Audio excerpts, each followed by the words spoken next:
Good morning, children. So, today we are going to start a new poem from Unit 6 Trains. Okay, and today we are going to do the reading of this poem.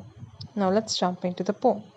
Trains over the mountains, over the plains, over the rivers, here come the trains, carrying passengers, carrying mail, bringing their precious loads in without fail.